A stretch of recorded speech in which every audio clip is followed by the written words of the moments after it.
এখন আমি দাবি নম্বর ৮ উত্থাপনের জন্য মাননীয় অর্থমন্ত্রী জনাব আমির খসরু মাহমুদ চৌধুরীকে আহ্বান জানাচ্ছি। ধন্যবাদ মাননীয় মন্ত্রী। ধন্যবাদ মাননীয় স্পিকার।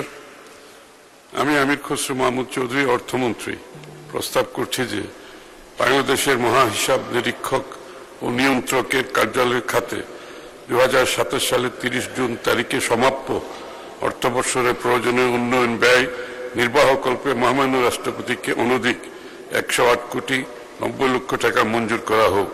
ধন্যবাদ মাননীয় স্পিকার। ধন্যবাদ মাননীয় মন্ত্রী। দাবি নম্বর ৮ এর উপর 4 জন মাননীয় সংসদ সদস্য ছাঁটাই প্রস্তাব দিয়েছেন।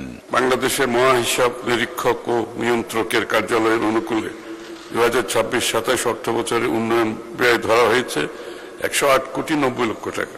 মাননীয় স্পিকার, মহা হিসাব নিরীক্ষক ও নিয়ন্ত্রকের কার্যালয়ের মাধ্যমে সরকারের আর্থিক ব্যবস্থাপনায় স্বচ্ছতা, জবাবদিহিতা ও সুশাসন প্রতিষ্ঠা এবং সরকারি সম্পদের সর্বোত্তম ব্যবহারে ভ্যালু ফর মানি নিশ্চিত করেন। আপনারা জানেন মাননীয় স্পিকার, এই সরকারের যে কোনো এক্সপেন্ডিচারের পেছনে ভ্যালু ফর মানি হচ্ছে প্রাইমারি একটা ক্রাইটেরিয়া। এছাড়া সরকারের নির্বাচন ইশতেহারের সাথে মিল রেখে সরকারি ব্যয় ও প্রকল্প ব্যয়ের পারফরমেন্স অডিট বাস্তবায়নের মাধ্যমে সরকারি ব্যয়ের জবাবদিহিতা বৃদ্ধি করার জন্য এ বাজেট প্রদান করা হয়েছে। ডিজিটালাইজেশনের মাধ্যমে গুণগত মানসম্পন্ন হিসাব প্রতিবেদন প্রণয়ন করত সিদ্ধান্ত গ্রহণে সহযোগিতা প্রদানের ক্ষেত্রে এ বাজেট যথাযথ ও যৌক্তিক হয়েছে।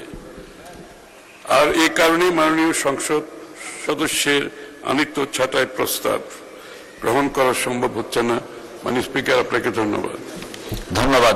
সংসদের সামনে প্রশ্ন হচ্ছে মাননীয় সদস্য জনাব মোহাম্মদ মশিউর রহমান খানের ছাঁটাই প্রস্তাবটি গ্রহণ করা হোক। যারা এই প্রস্তাবের পক্ষে আছেন তারা হাঁ বলুন, যারা এই প্রস্তাবের বিপক্ষে আছেন তারা না বলুন। আমার মনে হয় না জয়যুক্ত হয়েছে, না জয়যুক্ত হয়েছে, না জয়যুক্ত হয়েছে। অতএব ছাঁটাই প্রস্তাবটি নাকচ করা হলো। মহান সংসদের সামনে প্রশ্ন হচ্ছে মাননীয় অর্থমন্ত্রী জনাব আমির খসরু মাহমুদ চৌধুরীর প্রস্তাব মতো বাংলাদেশের মহা হিসাব নিরীক্ষক ও নিয়ন্ত্রকের কার্যালয় খাতে মহামান্য রাষ্ট্রপতিকে অনধিক 108 কোটি 90 লক্ষ টাকা মঞ্জুর করা হোক। যারা এই প্রস্তাবের পক্ষে আছেন তারা হাঁ বলুন, যারা এই প্রস্তাবের বিপক্ষে আছেন তারা না বলুন।